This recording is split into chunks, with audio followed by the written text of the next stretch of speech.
Vamos lá, gente. Começar o assunto que para alguns de vocês aí é um assunto complicado e é um assunto que rende boas questões de vestibular, boa a abordagem tanto matemática quanto teórica, ela é bem significativa nos vestibulares, principalmente na UERJ, né, a UERJ ela adora envolver soluções tanto no EQ quanto no ED, o conceito de soluções é uma coisa muito presente nas provas. Não é nem a mesma coisa, né, pouco menos que na UERJ, e nos vestibulares específicos aí para o Brasil afora, também é extremamente, significativo e impactante a presença aí de soluções. A gente dividiu a nossa aula de soluções basicamente em 4 aulas, né, o assunto soluções em 4 aulas. Essa aula inicial, que é uma aula extremamente conceitual, né, trabalha principalmente os conceitos teóricos, né, basicamente, né, não mas unicamente, os conceitos teóricos de solução. E nas outras próximas aulas, né, as outras, se eu não me engano, 4 ou 5 aulas, acho que são 4 aulas, se eu não estiver enganado, a gente trabalha 2 unidades, 2 aulas de unidade de concentração, e isso aí, 2 aulas com operações envolvendo soluções, diluição, titulação e por aí vai. Então, me corrigindo, quando a gente fala de soluções aqui no projeto X, a gente dividiu o projeto, o assunto soluções em 5 aulas, tá? Primeira aula, que é a aula de hoje, é a aula conceitual, que a gente vai definir o que é solução, como é que a gente classifica a solução, o que é curva de solubilidade, que rende boas questões aí de exame, principalmente de qualificação, tá bom? Então vamos lá. Primeira coisa importante que a gente precisa saber: solução, ela é uma parte de um assunto bem maior, que é o assunto que a gente chama de dispersões, né? A solução é uma fraçãozinha do assunto dispersão, tá? E o que vai uma dispersão? A dispersão é basicamente o seguinte: quando a gente faz uma mistura de 2 ou mais espécies químicas, e ocorre a disseminação de uma com a outra, sem que haja reação entre uma e outra, a gente vai formar uma coisa que a gente chama de dispersão, né? Jogando de uma forma bem popular, não gosto de falar. A gente vai formar uma mistura, tá? Então, o que é uma dispersão? É quando você joga, né, uma substância em outra, essa se dissemina através da outra, né, sobre a forma de partículas pequenas, vai depender muito do tamanho da partícula também para determinar o que é uma dispersão. E com essa disseminação, a gente vai ter o que a gente chama de um sistema que é uma dispersão, tá? Só que a nível de vestibular, né, eu estou falando de vestibular Brasil, existem alguns vestibulares que dividem e cobram as 3 formas mais comuns de dispersão, que é a solução verdadeira, que a gente chama só de solução, a solução coloidal, que a gente chama de coloide, e as suspensões, que a gente chama de emulsão. Essas são são os 3 principais tipos de dispersão. Agora, de novo, dispersão é uma coisa muito mais ampla do que só essas 3, tá bom? Agora, o que a gente estuda em soluções? A gente estuda em soluções um tipo específico de dispersão, que é o quê? É o que a gente chama de solução verdadeira. É uma dispersão onde é que você vai ter basicamente, como partículas dispersas, átomos, íons, moléculas, tá? O que diferencia muito da coloidal, na coloidal você não vai ter átomo, você vai ter aglomerado de átomos, aglomerados de moléculas, enquanto que nas suspensões você vai ter aglomerados ainda maiores de átomos e de moléculas. Então, a primeira diferença fundamental da solução para as demais é que são estruturas mais unitárias, né? São aglomerados bem pequenos, não é aglomerados, são estruturas individualizadas disseminadas uma através da outra. Já nas soluções coloidais e na suspensão, a gente costuma trabalhar com aglomerados, tá? O segundo tamanho, que é uma questão, a segunda diferença, né, que é uma questão de preciosismo, é o tamanho das partículas. Se o teu soluto, né, tiver um tamanho de 0 a 1 nanômetro, o tamanho da partícula, é uma solução verdadeira. De 1 a 1000 nanômetros é um coloide e acima de 1000 nanômetros, suspensão. Só que para a gente, isso aí, a nível de UERJ, é bobeira, tá? O que é mais importante em termos de diferenciação de solução para coloide para emulsão é que a solução é a única dispersão que vai ter como aspecto visual a homogeneidade. Tanto o coloide quanto a emulsão são sistemas heterogêneos, beleza? Já as soluções verdadeiras, né, as soluções, são sistemas exclusivamente homogêneos. Então, Toma cuidado, por quê? Porque a solução, ela difere das demais, através de vários aspectos, tá? E aí quando você receber o material da aula, você vai ver, eu coloquei uma tabela aí bem maior com esse material de aula com mais diferenciações, mas a mais importante é essa daqui, ó.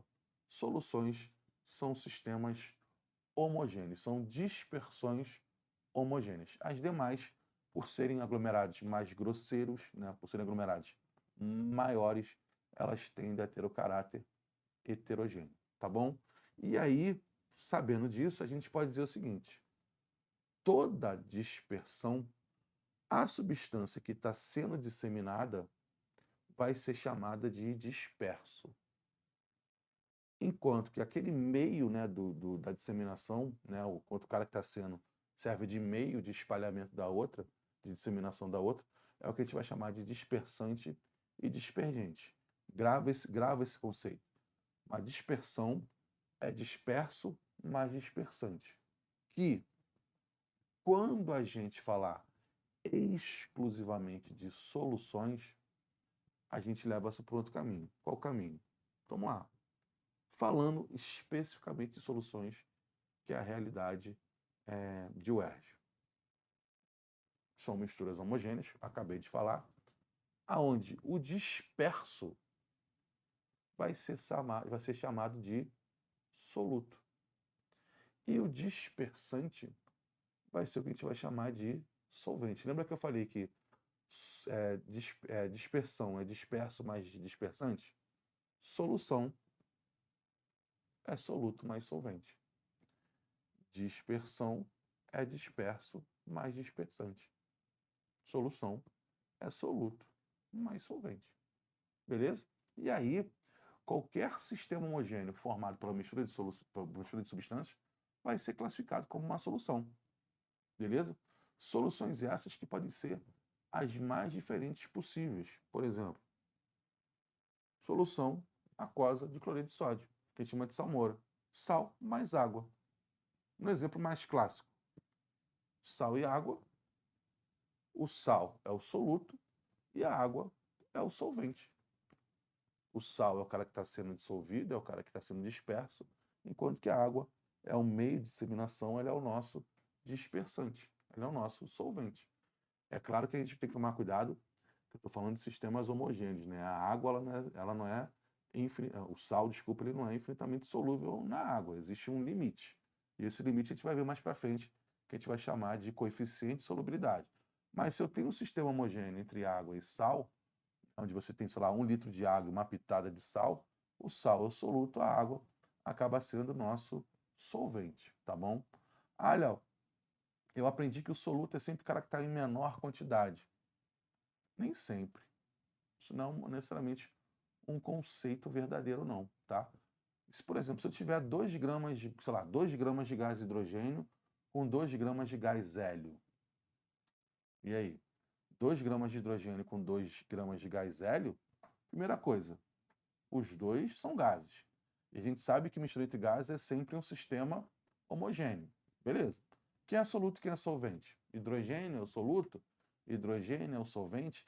Aí você vai tentar malandrear e falar assim: ah, não, Léo, eu vou olhar pela quantidade, mas são 2 gramas de hidrogênio e 2 gramas de gás hélio. A quantidade em massa é a mesma. Como é que você sabe quem é soluto? Como é que você sabe quem é solvente? E aí também tem a ver com a quantidade em mols, né? 2 gramas de hidrogênio equivale a 1 mol de hidrogênio. 2 gramas de hélio equivale a meio mol de hélio. E aí, se olhar em número de mols, o hidrogênio, por estar em maior quantidade, ele vai ser o nosso solvente, enquanto que o hélio, por estar em menor quantidade, ele vai estar sendo o nosso soluto. Então, tem a ver com a quantidade? Sim, até tem, mas principalmente em mols. Mas na maioria das questões de vestibular, a gente costuma trabalhar com quantidades bem díspares, bem distantes, né? Pô, 100 ml de água e 2 gramas de sal. E aí você consegue, né, muito obviamente, organizar como soluto e solvente aquele cara que está em menor quantidade. Mas toma cuidado que não é menor quantidade em massa, não é menor quantidade em volume, é menor quantidade em mol também, tá bom? Então toma cuidado com isso. Outro exemplo, aqui ó, o ar atmosférico, o ar que a gente respira. O ar atmosférico basicamente é o quê? Uma mistura de gases, não só, mas principalmente de gases, oxigênio, nitrogênio, hidrogênio, os gases nobres, gás carbônico. Só que o maior componente do ar atmosférico é o gás nitrogênio, né? Mais de 70% do ar que a gente respira, basicamente, é nitrogênio. Né? Os outros, né, 20 e poucos por cento, na realidade, né, são de outros gases, oxigênio, hidrogênio, gás carbônico. Tá? Como aqui o ar está filtrado, estou nem levando em consideração o material particulado, não. Tá? Então, toma cuidado com isso. Por que eu estou falando isso? Vocês têm a mania de achar que uma solução sempre é algum pozinho dissolvido na água. É sal dissolvido na água, é açúcar dissolvido na água, é, sei lá, o sulfato de sódio dissolvido. Cara, esquece isso. Isso é uma coisa lá que a tia Teteca falava para vocês lá, quando vocês estudavam lá na escolinha de vocês. Pro vestibular, esquece essa história que uma solução tem que ser alguém dissolvido na água. Eu concordo, e aí eu vou concordar com vocês. Eu concordo que a maioria das questões, a maioria dos exemplos que nós vamos nos esbarrar, enfrentar no meio do caminho, é alguma substância sólida dissolvida na água. Agora, isso não é uma exclusividade. Isso é uma questão de espaço amostral. Existem soluções de um sal dissolvido na água, por exemplo, sal de cozinha em água, numa solução líquida, mas, por exemplo, existe o ar atmosférico, que é uma solução gasosa. Uma liga metálica, se ela for homogênea, é uma solução sólida. Então, existem soluções nas mais diferentes fases de agregação, estados de agregação, sólida, líquida e gasosa. Outra coisa, se eu pegar 1 litro de água e uma pitada de sal, se eu pegar 1 litro de água e botar, 100 gramas de sal, vou pegar 1 litro de água e vou colocar 300 gramas de sal. Nos 3 exemplos, o sal é o soluto, a água é o solvente. Mas são soluções iguais? Não. Essas soluções têm quantidade de solutos diferentes, que é uma coisa que numa próxima aula a gente vai chamar até de concentração. Só que existem soluções onde é que você tem o mesmo soluto, o mesmo solvente e tem características físicas e químicas diferentes. Então, eu preciso classificar as soluções. E pro vestibular, quais são os principais critérios de classificação de solução? Primeiro critério de classificação de solução, quanto à fase de agregação. E aí não se espanta, olha para cá, ó. Existem soluções sólidas, líquidas e gasosas. Beleza? As mais comuns que a gente estuda são essas, as líquidas. Mas não quer dizer que não tenha outras. Como assim, Léo? Solução tem que ser homogênea. Se vai ser homogêneo líquido, homogêneo sólido, homogêneo gasoso, a gente não está se preocupando com isso. O que vai determinar exclusivamente se a tua solução ela é sólida, líquida ou gasosa é a fase que o teu solvente está. Eu quero dizer com isso. Olha para a tabelinha. Se o seu solvente é sólido, não importa se o soluto é sólido, líquido ou gasoso. A sua solução é sólida. Solvente sólido, solução sólida. Agora, se o seu solvente é líquido, não importa se o soluto é sólido, líquido ou gasoso, a sua solução é líquida. Solvente líquido, solução líquida. Agora, a única, né, que não vai escapar disso aí é, se o seu solvente é gasoso, o seu soluto é gasoso, a sua solução vai ser gasosa. Então, de novo, se o solvente é sólido, não importa se o soluto é sólido, líquido ou gasoso. A tua solução é sólida. Se o teu solvente é líquido, não importa se o seu soluto é sólido, líquido ou gasoso. A sua solução é líquida. Agora, para uma solução ser classificada como gasosa, tanto o solvente quanto o soluto tem que ser gases. Entenderam? E, de novo, o fator que vai determinar se a solução é sólida, líquida ou gasosa é justamente o teu solvente. E eu trouxe exemplos para vocês para provar por A mais B que eu posso ter isso. Olha aqui, ó. Cobre e níquel. Cobre solvente, níquel, soluto, ambos sólidos. Nossa solução é sólida. Amálgama de ouro. Amálgama, na verdade, de ouro é o ouro com mercúrio. Ouro sólido, mercúrio líquido. Vai formar aquela amálgama que a gente usava, né? Que a gente não, né? Que os dentistas usavam antigamente para fazer tratamento de cárie no dente, né? O cara botava uma amálgama de ouro, tapava lá o buraco do dente com uma amálgama de ouro. Hoje em dia existem polímeros, né? Graças a Deus, ligas muito mais seguras do que isso. Ninguém quer colocar um dente com mercúrio na boca, mas antigamente colocavam. Graças a Deus a humanidade está evoluindo, tá? Liga de paládio e hidrogênio. O hidrogênio é um gás, paládio é um sólido. É uma solução sólida, beleza? As soluções mais comuns, né? Soluções líquidas. Líquido, solvente líquido, soluto sólido. Pô, água e açúcar, né? Açúcar sólida, água líquida. Líquido e líquido. Água com álcool, ambos líquidos. Líquido com gás, água e oxigênio. Oxigênio, gás, água líquida. E a solução gasosa, acabei de falar, né? O ar atmosférico é o nitrogênio como solvente e outros gases como soluto. Então, pelo amor de Jesus Cristo, tira da sua cabeça essa ideia de que solução tem que ser um pozinho dissolvido na água. De novo, eu concordo que 99,9% das questões que nós vamos esbarrar vai estar trabalhando o conceito de dissolução, onde o soluto é sólido e o solvente é líquido. É mais fácil de ver. É mais fácil vocês tirarem isso do abstrato da cabeça de vocês. É mais fácil ver. Agora, isso não é uma exclusividade. Agora, falando de espaço amostral, né, solvente sólido, solvente líquido, solvente sólido, eu preciso fazer um sinão aqui. Vou parar um pouco a classificação de soluções e vou fazer um sinão que é importante para você que vai fazer, de repente, discursiva da UERJ, de qualquer outro vestibular. Que é o quê? A dissolução. Dissolução associada ao conceito de solvatação.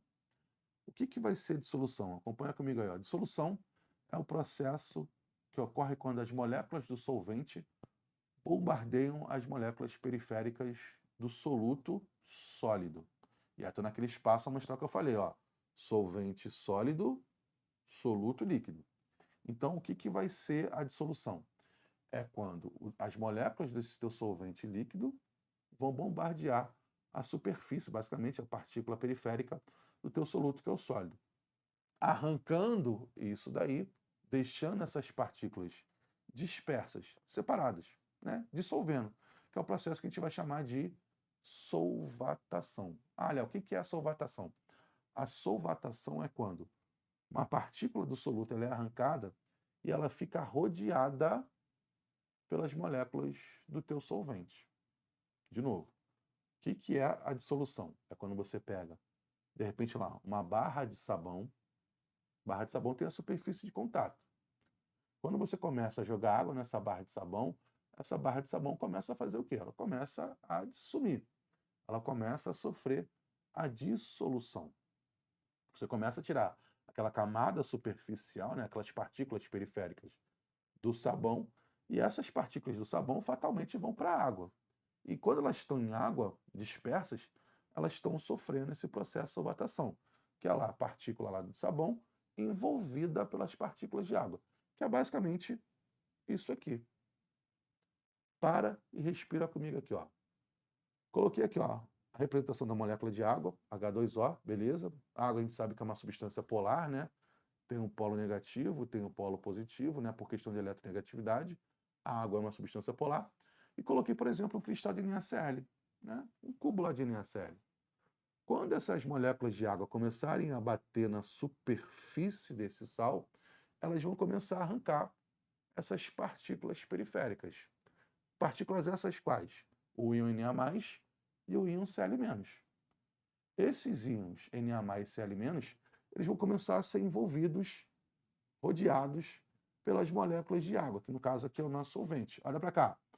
O sódio+, que é um cara positivo, ele vai ser rodeado pelas moléculas de água através do polo negativo, por interação eletrostática mesmo. O cara que é positivo vai ser rodeado pela água, só que principalmente conectado ali, né, sofrendo a interação íon-dipolo pelas pelo polo negativo da água. A mesma coisa.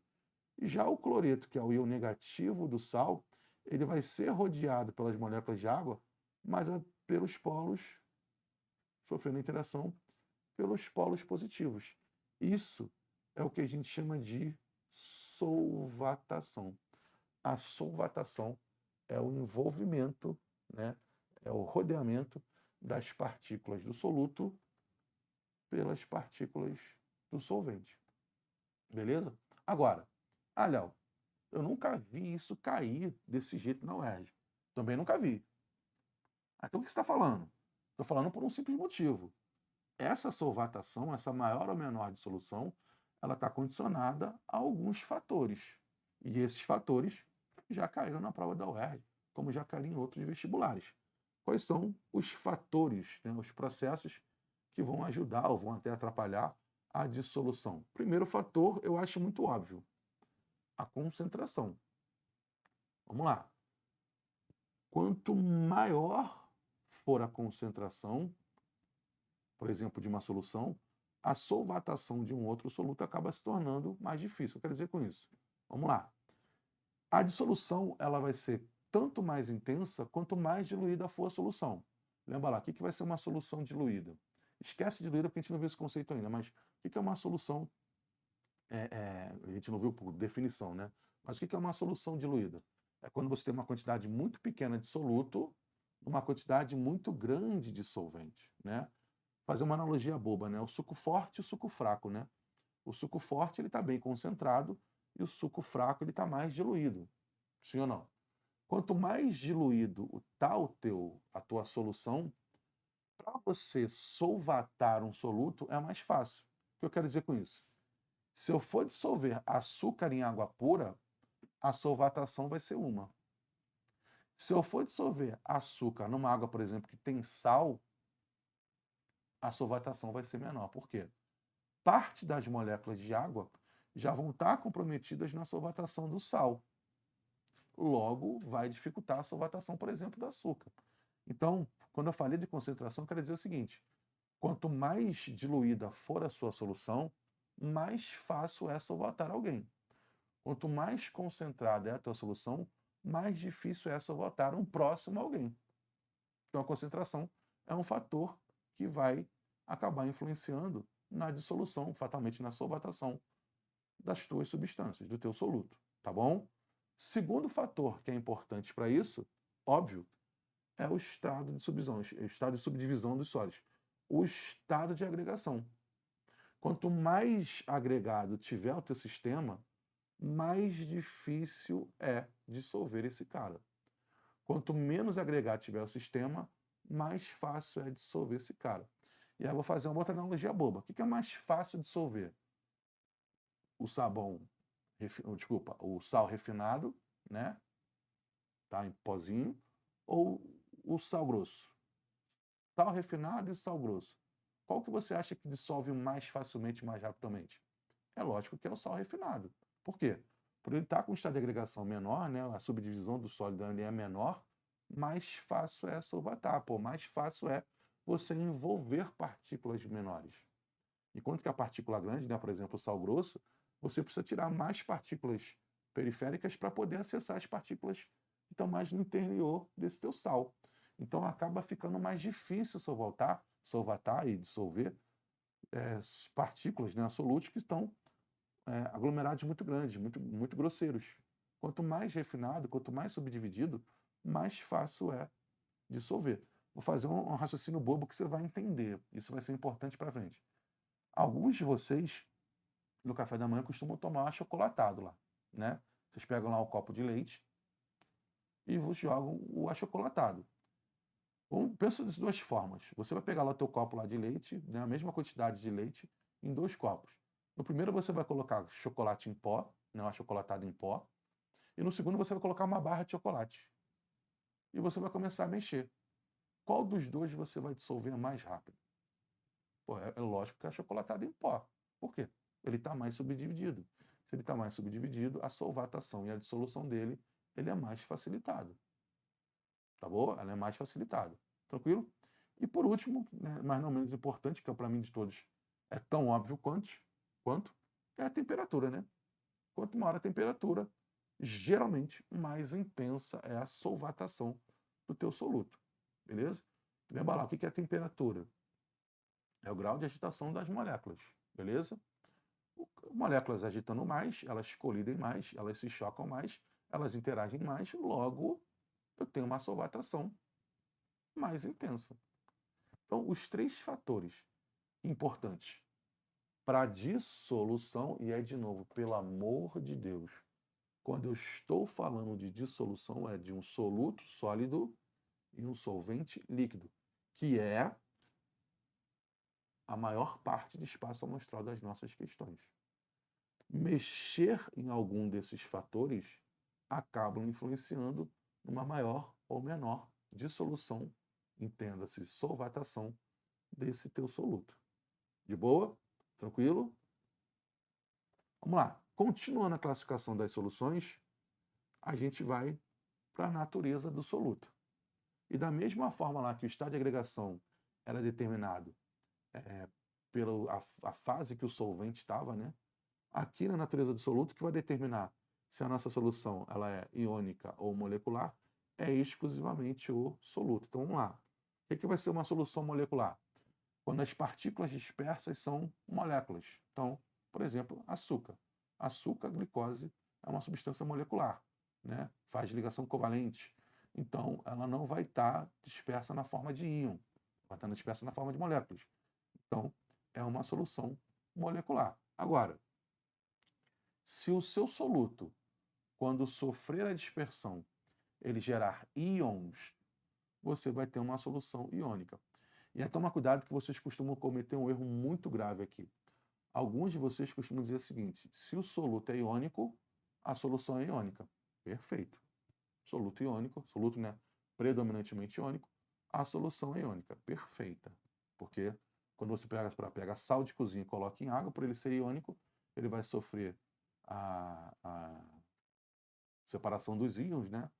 Vai sofrer o processo de não de ionização, né, a separação dos íons, né, a disseminação dos íons, e você vai formar a dissociação dos íons, né, me faltou a palavra dissociação iônica, ela vai formar íons de solução, Na mais e L-, igual a gente fez ali no exemplo que eu botei aqui na parte de cima. Agora, vocês têm um erro muito clássico de achar o seguinte: se o soluto é iônico, a solução é iônica. Se o soluto é covalente, a solução é molecular. Não, não, não, não, não. Não faça isso. Por quê? Existem substâncias covalentes que, ao serem colocadas em água, elas sofrem a ionização. Por exemplo, HCl. HCl, cloreto de hidrogênio, quando você coloca em água, apesar dele ser o cara que faz ligação covalente, ele sofre a ionização, formando H+, Cl-. Então, quando ele for dispersar, ele não vai ficar na forma de molécula, vai ficar na forma de íons. Beleza? Então, se eles formam íons, vai formar uma solução iônica.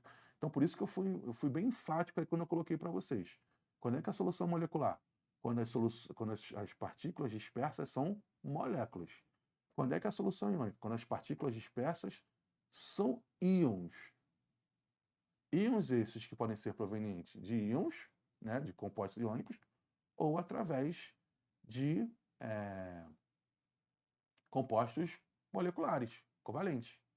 Então, quando é que você vai ter uma solução iônica? Quando caras são exclusivamente íons, né? Vem de uma solução de um composto iônico, ou quando vem de um composto molecular que sofre a ionização. E aí você vai ter presente tanto íons quanto moléculas, já que a ionização nunca é um processo 100% eficiente. Beleza? E outra coisa que é extremamente importante, que lá na química onde a gente fala, estou resgatando aqui. Soluções iônicas, também, né, chamadas de eletrolíticas, elas são ótimas condutoras de corrente elétrica. Eu não estou dizendo que soluções moleculares não podem conduzir corrente elétrica, mas as soluções iônicas são ótimas condutoras de corrente elétrica. Beleza? Então, o primeiro fator de classificação de solução quanto ao estado de agregação. A solução pode ser sólida, líquida ou gasosa.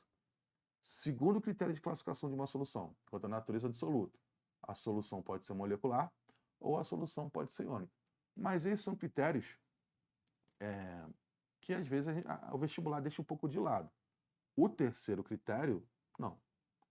O terceiro critério é quanto à proporção entre soluto e solvente. E nesse critério, a gente trabalha com soluções insaturadas, saturadas ou supersaturadas. Como é que a gente vai saber se a solução é saturada, insaturada ou supersaturada? Antes de eu falar isso, a gente precisa parar e lembrar de uma das propriedades da matéria, que é o coeficiente de solubilidade. Essa é uma das propriedades físicas da matéria, né? Específicas físicas da matéria, que é o quê? O que é o coeficiente de solubilidade? É a quantidade máxima de soluto que eu consigo dissolver em uma determinada quantidade de solvente a uma dada temperatura e a uma dada pressão.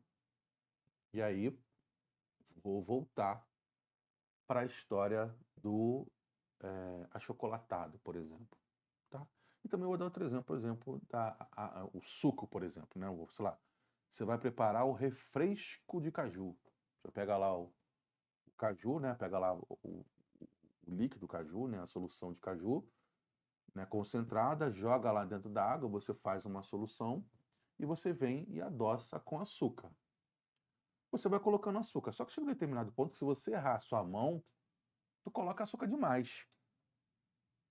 E aí, por mais que você mexa lá o teu refresco, lá no final do teu refresco, né, no fundo do pote, da garrafa, vai ficar açúcar lá, sem dissolver. Ou seja, aquela quantidade de água que estava ali dentro daquela jarra de refresco não foi o suficiente para dissolver todo o açúcar que você colocou. Ou seja, você não conseguiu dissolver tudo porque você ultrapassou o limite de soluto que você consegue dissolver. Ou seja, você ultrapassou a quantidade máxima de soluto que você consegue dissolver. Você ultrapassou o coeficiente de solubilidade. Então, o quanto que você consegue dissolver é óbvio, depende da substância, mas também depende da quantidade de solvente que você tem. Agora, outro fator importante, temperatura. Somente se for a dissolução de um sólido. Vou dar o mesmo exemplo lá do chocolatado lá, né? Você vai pegar, vai fazer chocolatado de manhã. Você vai pegar lá um copo de leite quente e outro frio, né? Pegou lá um copo de leite quente, outro copo de leite frio. E você vai colocar a mesma quantidade de achocolatado em pó nos dois. Quando você mexe, se você reparar, o achocolatado quente, né, com leite quente, ele fica mais escuro.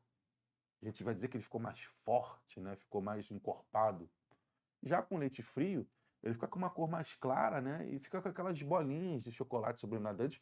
Se tu for com cracudinho lá, tu vai comer lá, vai tentar comer rapidinho esse achocolatado lá. Por quê? Pô, a mesma quantidade de leite, a mesma quantidade de chá chocolatado, mas por que eu dissolvi mais no leite quente do que no leite frio? A temperatura. A temperatura, né, que a gente falou ali na outra imagem, ela acaba influenciando na solvatação, principalmente de um sólido. Geralmente, quanto maior a temperatura, mais você consegue dissolver. Nem sempre é assim. A gente vai ver lá mais para o final que nem sempre é assim. Mas na maioria dos casos, quanto maior a temperatura, mais você dissolve.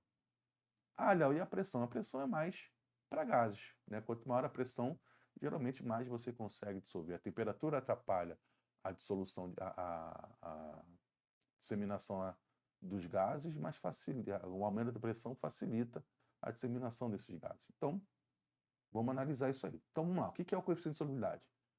É a quantidade máxima de soluto que você consegue dissolver uma determinada quantidade de solvente a uma dada temperatura e uma dada pressão. Na maioria das questões de vestibular, trabalhando basicamente com temperatura, tá bom? Mas não é uma exclusividade. Então, eu peguei o espaço amostral, né, de maior incidência, que é o quê? Por exemplo, peguei aqui o nitrato de potássio, KNO3. Coeficiente de solubilidade do KNO3. Vamos lá. Se eu pegar 100 gramas de água a 20 graus Celsius, eu jogar nitrato de potássio, eu dissolvo no máximo 31,6 gramas desse cara. Vamos lá. Acompanha comigo. Vou apagar aqui só para vocês entenderem. O que que é... Ó, acompanha aí na telinha. O que que é o coeficiente de solubilidade?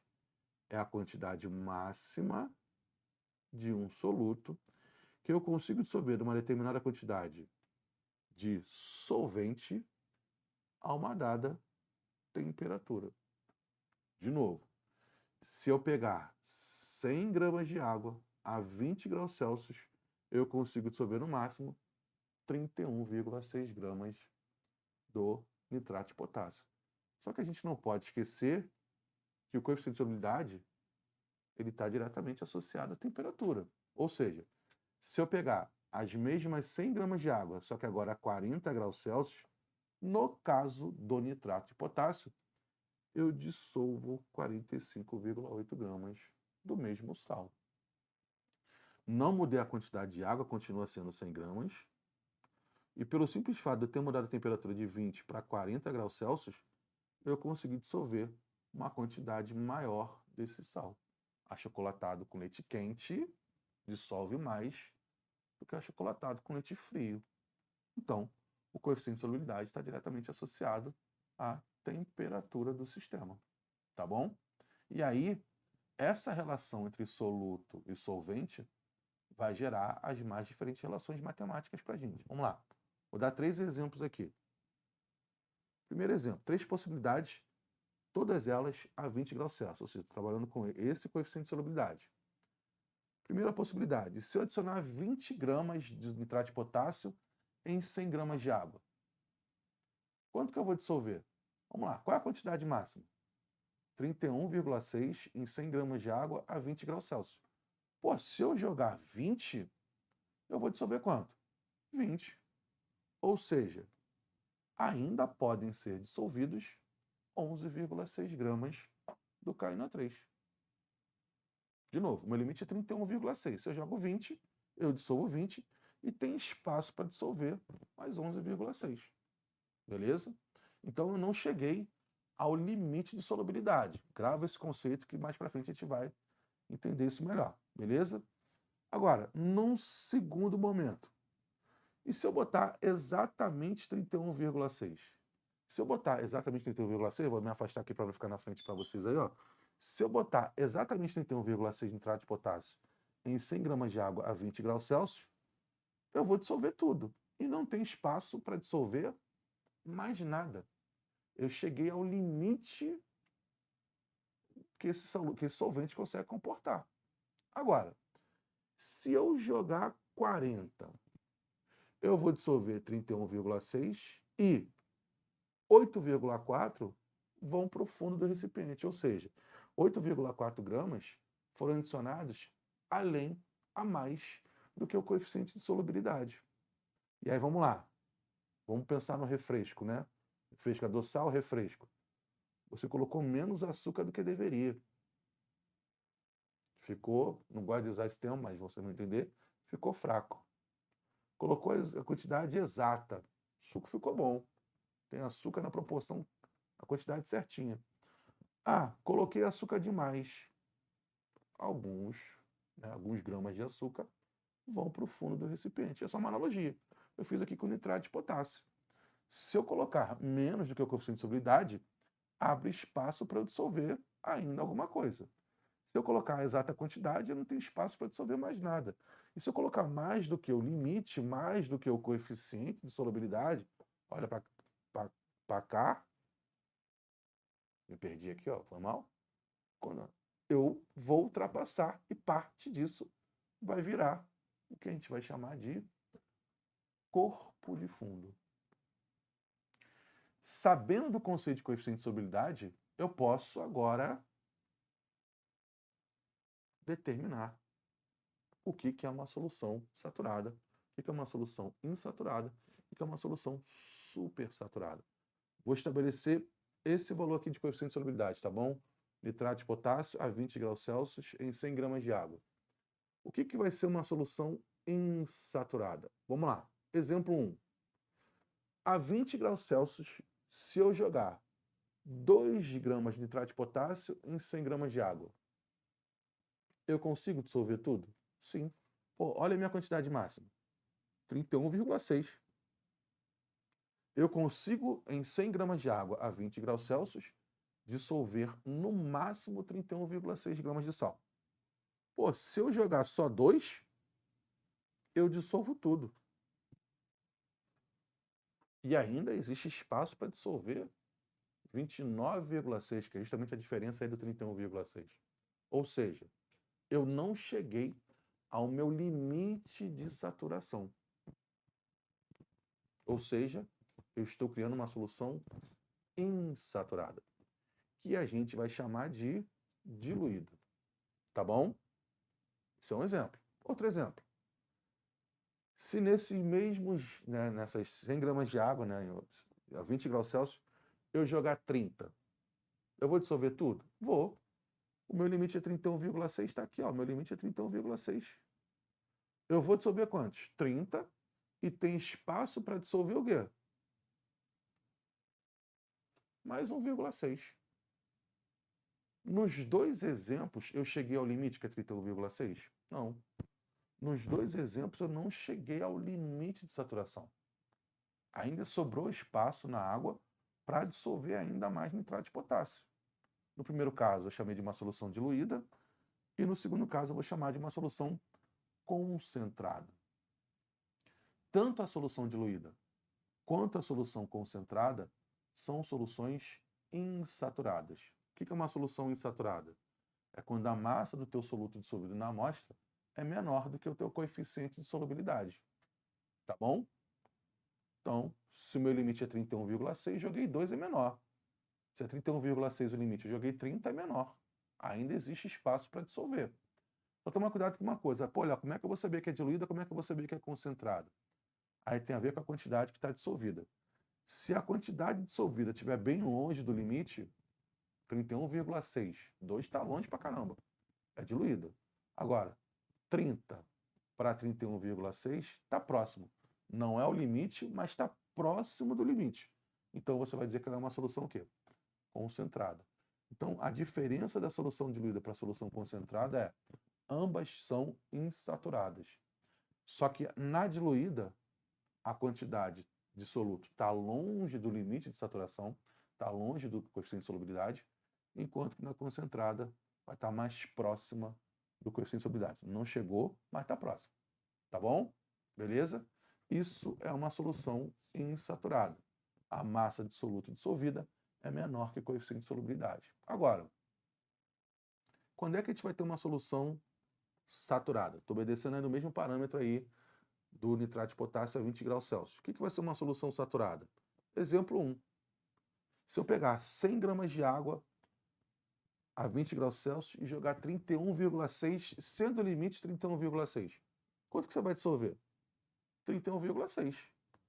Tem espaço para dissolver mais alguma coisa? Não, não dá para dissolver mais nada de KNO3 nessa quantidade de água. Ou seja, eu cheguei à saturação. Eu criei uma solução saturada, que a gente chama de saturada, antigamente chamava de saturada propriamente dita, a gente chama só de saturada.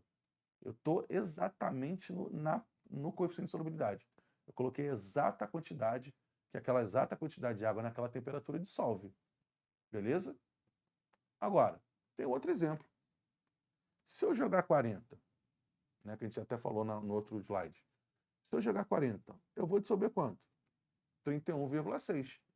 E vai ter espaço para dissolver 8,4.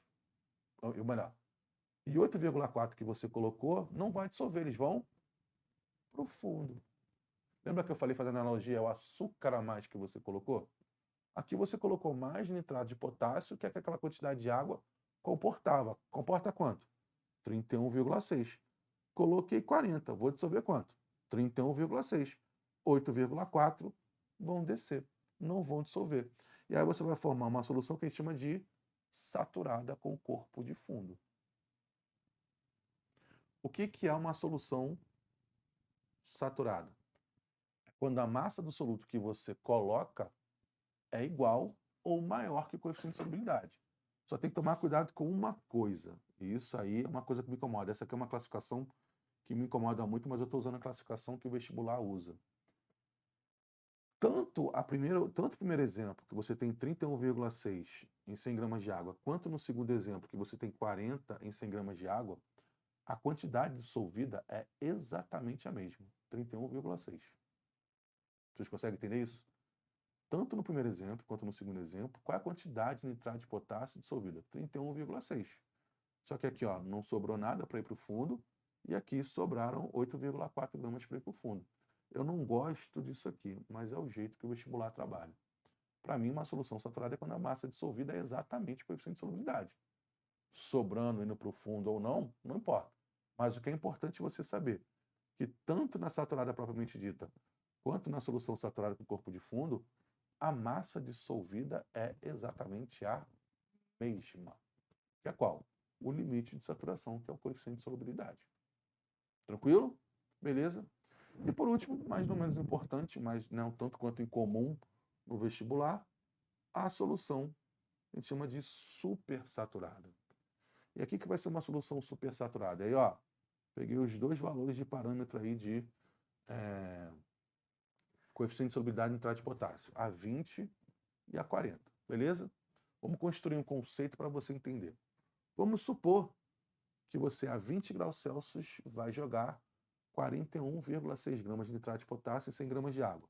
Eu estou a 20, vou jogar 41,6, ou seja, eu estou colocando mais.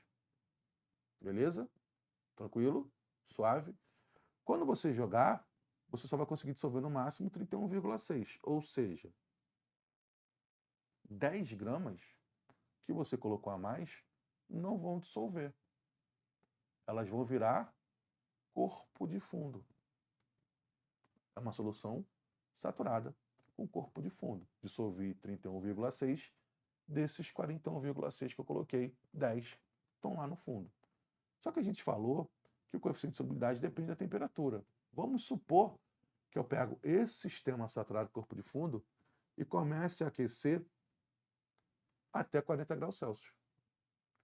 Quando eu aqueço até 40 graus Celsius, o coeficiente de solubilidade, que era 31,6, passa a ser 45,8.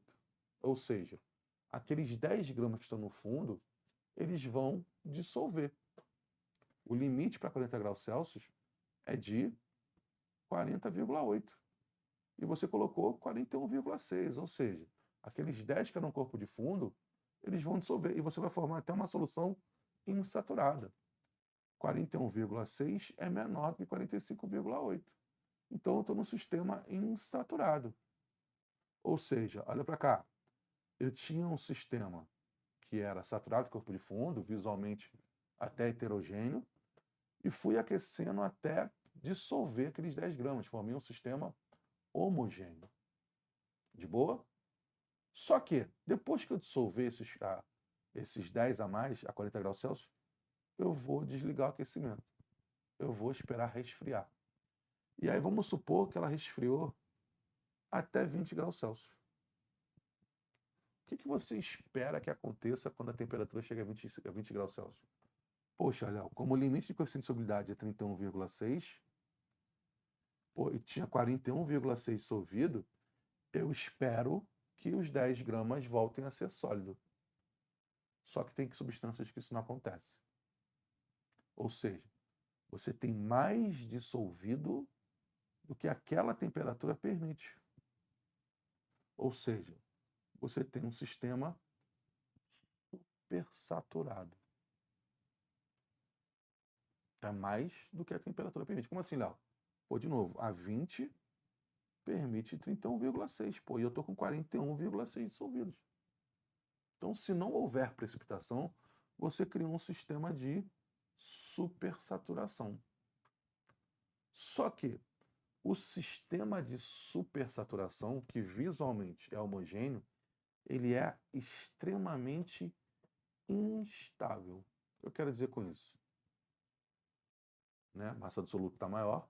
Eu quero dizer com isso que num sistema supersaturado, né, por ser extremamente instável, por ser homogêneo, extremamente instável, quando eu falo homogêneo não tem corpo de fundo, qualquer ação externa que você que estiver sendo aplicada nessa solução vai provocar a saída imediata do excesso desse soluto. Eu vou dar um exemplo para vocês que a gente nunca para pensar. Por exemplo, as bebidas com gás que a gente bebe, né, refrigerante, cerveja e por aí vai, são soluções supersaturadas de gás carbônico, ou seja, eu tenho muito mais gás carbônico dentro daquela garrafa do que aquele sistema permite.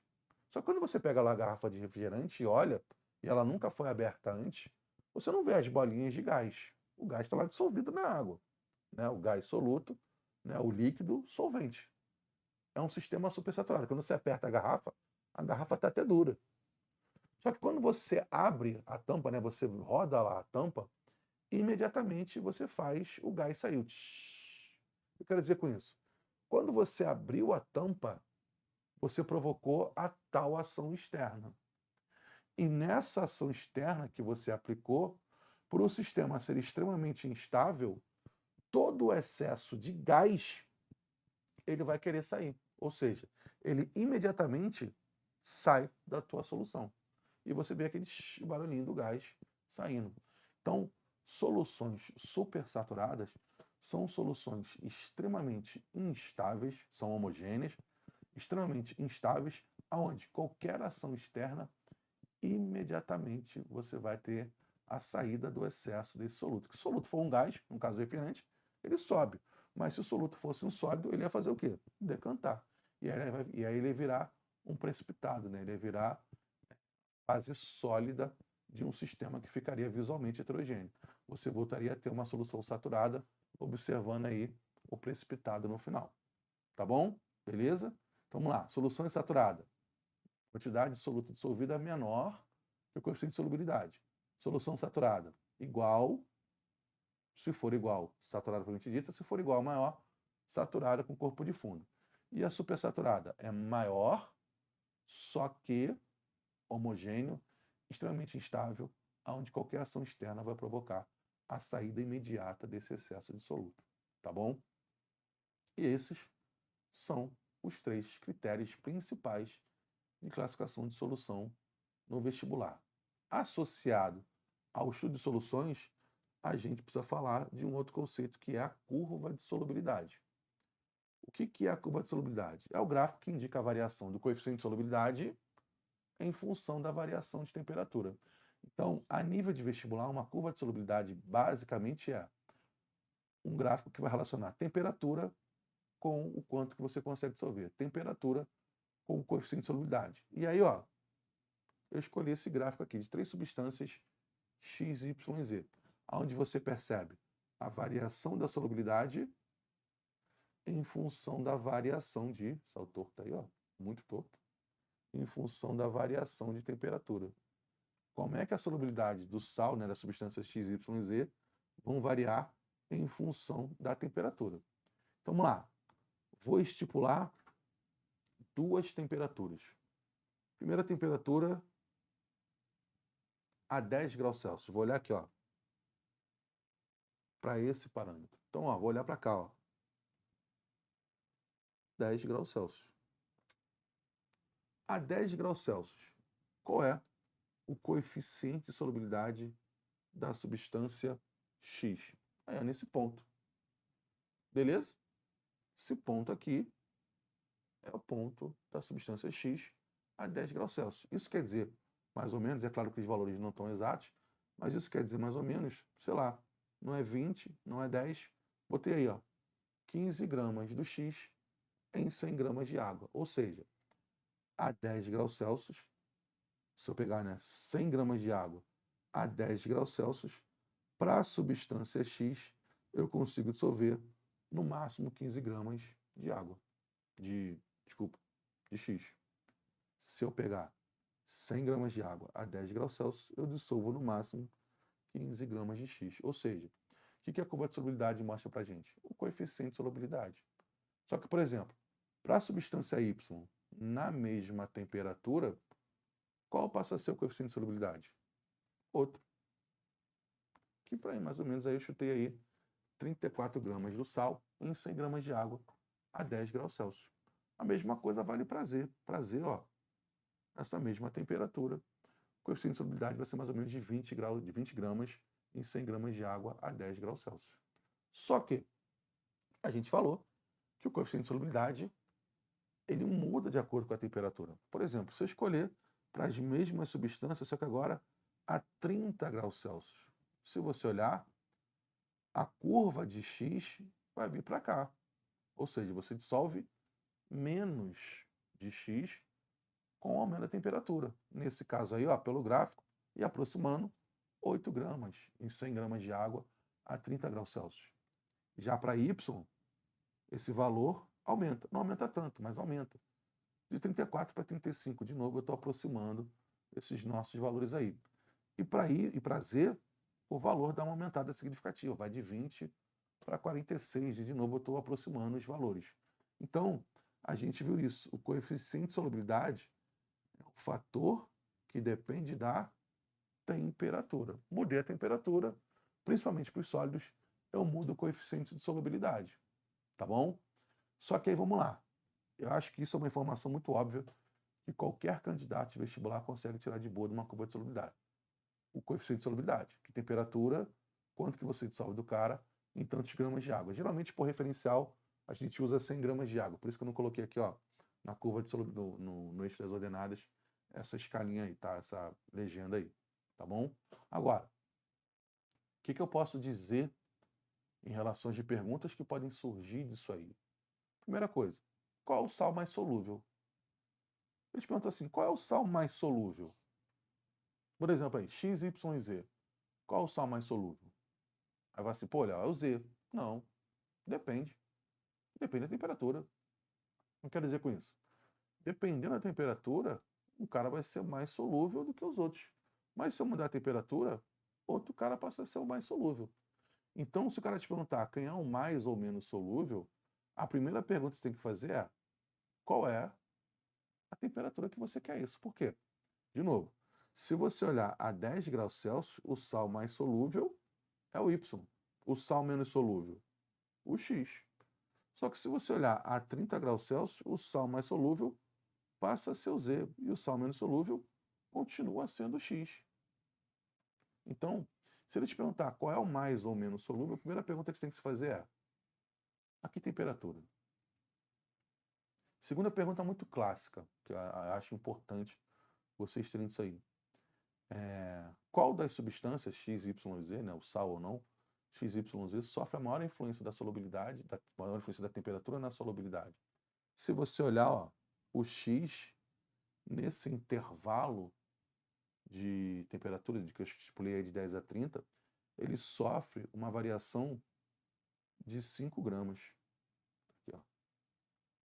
Esse cara sofre uma variação de 5 gramas. Só que, por exemplo, para Y, nessa mesma temperatura, ele sofre a variação de 1 grama.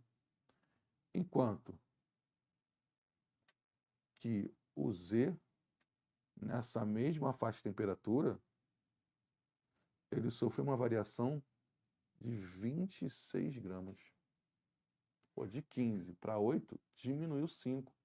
De 34 para 31, de 34 para 35, aumentou 1. E de 20 para 46, aumentou 26. Qual desses sais sofre a maior influência da temperatura na solubilização? Pô, com certeza é o Z. Por quê? Ele teve uma variação de solubilidade. Qual sofre a menor influência da temperatura? Pô, aí é esse cara aqui, ó, porque ele só variou 1. Ah, não, nesse cara aqui não, menos 5 gramas? Não. A variação foi maior. Ele só ficou menos solúvel. Sim ou não? Então toma cuidado com isso, por quê? O cara tipo, pode perguntar quem é o mais solúvel, qual o sal menos solúvel. Eles podem perguntar qual sofre a maior influência, qual sofre a menor influência. Eles podem perguntar o seguinte: existe uma temperatura onde a solubilidade dos sais é igual? De X, Y, Z é igual? Dos três, não. Mas eu posso dizer que nessa temperatura aqui específica, ó, botar, sei lá, 5, a solubilidade de X e de Z são iguais. Por quê? Os gráficos se cruzaram. Agora, para Y e para Z, já está mais ou menos aqui, sei lá, 24 graus Celsius. Os Y e Z têm basicamente o mesmo coeficiente de solubilidade. Então, se eles perguntar se existe alguma temperatura Onde é que os caras têm a mesma solubilidade, o mesmo coeficiente de solubilidade? Simples. Vai ser a temperatura onde é que os caras vão o quê? Se cruzar, onde é que os gráficos se cruzam. Tá bom? Então são essas 3 perguntas mais corriqueiras de curva de solubilidade. Qual mais ou menos solúvel? Qual sofre a maior ou menor influência da temperatura na solubilidade? E se existe alguma temperatura que a solubilidade das substâncias é a mesma. E aí os gráficos têm que estar se cruzando. Beleza? Tranquilo? Essa é a primeira informação importante de curva de solubilidade que vocês têm que ter. A segunda informação de curva de solubilidade que vocês têm que ter. Existem solubilizações endotérmicas e solubilizações exotérmicas. Eu quero dizer com isso, o que vai ser uma dissolução endotérmica? A dissolução endotérmica vai ser uma dissolução aonde o coeficiente de solubilidade ele vai aumentar à medida que a temperatura aumentar. Ah, Léo, como assim? Quanto maior a temperatura, maior a solubilização. Então, se você olhar para o KNA3, para o K2CrO4 e para o NaCl, no gráfico, são gráficos que quanto maior a temperatura vai ficando, mais você vai dissolvendo. São gráficos que vão crescendo de acordo com o tempo. Uns mais, outros menos. Mas são gráficos crescentes. Toda vez que você tiver um gráfico crescente, você pode dizer que é uma dissolução endotérmica. À medida que eu aumentei a temperatura, a solubilização está aumentando. Ou seja, aumentar a temperatura facilita a solubilização do sal. Agora, existem exceções. Existem exceções aonde? Quanto maior a temperatura, menos você dissolve. Que no caso aqui, ó, o sulfato de sério 3 é um desses caras. À medida que a temperatura foi aumentando, a solubilização foi diminuindo. Toda vez que a temperatura aumentar e a solubilização diminuir, você tem uma dissolução exotérmica. Aumentar a temperatura diminui a solubilidade da tua substância. Beleza? Isso acontece muito com gás. Gás, quanto maior a temperatura, menos você consegue dissolver. Já os sólidos, a maioria, por isso que eu falei geralmente lá na frente, a maioria dos sólidos, quanto maior a temperatura, mais você consegue dissolver. Então toma cuidado. Principalmente para um EQ de UERJ aí, uma prova múltipla escolha, se ele falar que a dissolução é endo ou exo, ele está querendo saber se você consegue entender o comportamento de solubilização. Aumentar a temperatura aumenta a solubilidade? Então, uma dissolução endotérmica. Diminuir a temperatura diminui a solubilidade? Melhor, aumentar a temperatura diminui a solubilidade? Então, uma dissolução exotérmica. Tá bom? Beleza? Esses são os 2 gráficos mais comuns de prova. Porém, contudo, todavia, entretanto, você também tem os gráficos com inflexão. E isso aí, quando aparece na prova, vocês dão uma rebolada bonita. O que é um gráfico com inflexão? Gráfico de inflexão é onde é que você tem a mudança do comportamento da solubilização da substância. Né? Quando você tem essa quebra no gráfico, matematicamente a gente chama isso de inflexão. O que significa ter um gráfico com inflexão? Gráficos que apresentam inflexão significa dizer que nesse ponto de inflexão existe uma mudança na estrutura do teu soluto. E aí vamos lá, gráficos de inflexão no vestibular são gráficos onde exclusivamente teu soluto ele é um sólido. Ah, Léo, todo soluto sólido tem um gráfico com inflexão? Não. Mas toda vez que você tiver um gráfico com inflexão, quer dizer que teu soluto é um sólido e teu solvente é um solvente líquido, né, de solução. A gente está falando do processo de solvatação. Agora, no exato ponto aonde... Eita, saí sem querer. Volta aqui. No exato ponto aonde você tem a tua inflexão, por exemplo, aqui, ó, quer dizer que nesse ponto a estrutura do soluto muda. Aí tu fala assim, tá bom, Léo, o que significa mudar a estrutura do soluto? Espacialmente ele se reorganizou. Ele tinha um formato, se reorganizou, né? Ele aumentou de tamanho ou diminuiu de tamanho, ele está ocupando mais espaço ou está ocupando menos espaço, e com isso a relação entre o soluto e o solvente muda. Eu quero dizer com isso, você de repente vai precisar de mais água ou menos água, mais solvente ou menos solvente, para dissolver a mesma quantidade de soluto. Beleza? Então, por exemplo, aqui, ó, Acabei adiantando aí, acabei dando um spoiler. Vamos lá. CaCl2. Até uma determinada temperatura, né, que é essa temperatura aqui, ó, eu preciso de 6 moléculas de água para solvatar o CaCl2. Só que depois dessa temperatura, eu mudo uma inflexão e a quantidade de água de hidratação muda. Tem uma outra inflexão que a quantidade de hidratação também muda, passa de 6 para 4 para 2. Ou seja, a relação entre o soluto e o solvente muda. Eu preciso de mais ou menos soluto, obviamente, se você está aquecendo ou resfriando a temperatura, você vai precisar de mais ou menos solvente para dissolver a mesma quantidade de soluto. Olha o sulfato de sódio, até uma determinada temperatura que é 32,4, você tem 10 moléculas de hidratação. Depois disso, você não precisa nem de molécula de hidratação. Então, esses gráficos com inflexão mostram o quê? Aonde tem a inflexão, você tem a mudança estrutural do soluto, e com isso, para você rodear esse soluto para fazer a solvatação, você precisa de quantidades diferentes de água. Agora, é óbvio, isso depende da temperatura que o cara tá? Isso geralmente vai acontecer dissociação de sais hidratados, né, sais que têm água, né, de hidratação, e principalmente num gráfico típico, né, de inflexão, a forma mais estável do sal é hidratado, ou seja, é aquela que tem a maior quantidade de água ao redor dela. Quanto menos água você vai tendo, né, quanto mais água você vai tirando, né, quanto mais você vai desidratando, você vai formando formas mais instáveis ou menos estáveis desse sal. E aqui o gráfico dá para perceber isso, né? À medida que eu estou aumentando a temperatura, eu passo, no caso do cloreto de cálcio, eu passo de 6 para 4 águas para 2 águas. Aumentar a temperatura, eu estou desidratando esse cara. Tá aqui, ó, estou desidratando ele. Ou seja, eu estou pegando um cara que é mais estável e deixando ele menos estável, tá bom? Então, apareceu o gráfico com inflexão, você sabe que nesse gráfico de inflexão existe a mudança estrutural do teu soluto, que muda a relação entre soluto e solvente aí, tá bom? Tranquilo? Toma muito cuidado com isso, que é uma característica mais comum, é cada vez mais comum nos vestibulares aí, tá bom? Ainda falando sobre curva de solubilidade, a gente precisa falar das regiões possíveis para uma curva de solubilidade. Toda vez que a gente analisa uma curva de solubilidade, a gente sempre tem 3 regiões de saturação possíveis para um gráfico de solubilidade, né? A região acima da curva, a região abaixo da curva e a própria curva. O que eu quero dizer com isso? Toda vez que você escolher um ponto acima da curva, né, qualquer ponto acima da curva de solubilidade, lembrando que a curva está aqui ó, em vermelho, quer dizer que nesse ponto você tem uma solução supersaturada. Ah, Léo, viajei, vamos lá. A curva fornece para a gente o coeficiente de solubilidade.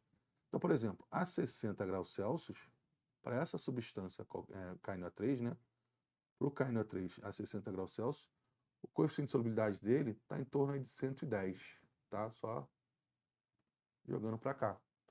Pô, olha, mas se eu jogar 180 e tiver dissolvido, eu tenho mais dissolvido do que ela permite. Então, eu tenho uma solução supersaturada, uma solução que é instável.